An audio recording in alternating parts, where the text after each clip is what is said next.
Teresa's the youngest of 11 children. She is a fun-loving, inquisitive, bouncy, very energetic child. She never stayed still. She was like a bumblebee.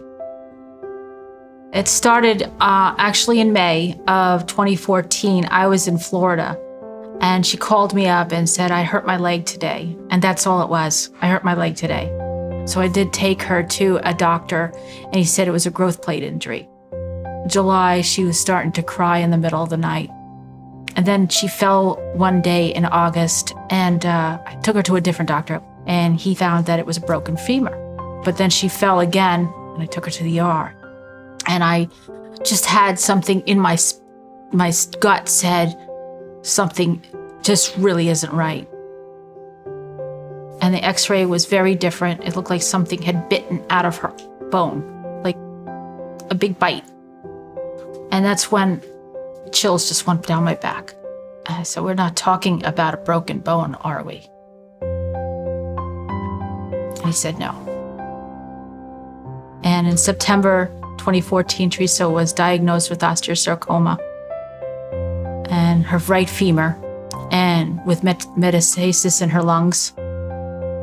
Dr. Bell took me aside at one point, and he just looked me in the eye, and I just remember he had these big, wonderful, kind brown eyes, and he told us that she had a 30% chance of surviving. Heather, our social worker, came in and took us into the other room and told us all about the 4 diamonds and about how they would make sure we didn't see a bill. I mean, her 13-hour rotation-plasty operation alone had to be close to $1 million.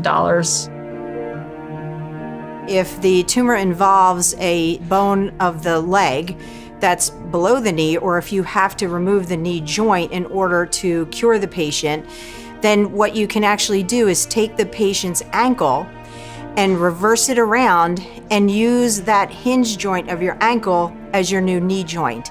And if a person has their knee joints intact, then their quality of life is so much better.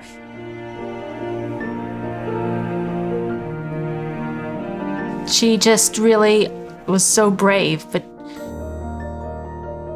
she was an example to me. I followed her lead because I wasn't as brave. I would cry at night.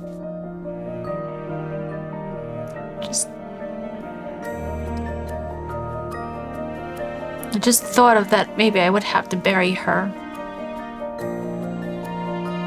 She became resistant to all the chemos, and it was just like nothing was affecting her cancer. It just kept on coming back. Theresa was enrolled in a clinical trial that actually uses molecularly guided therapy or personalized medicine to treat her tumor.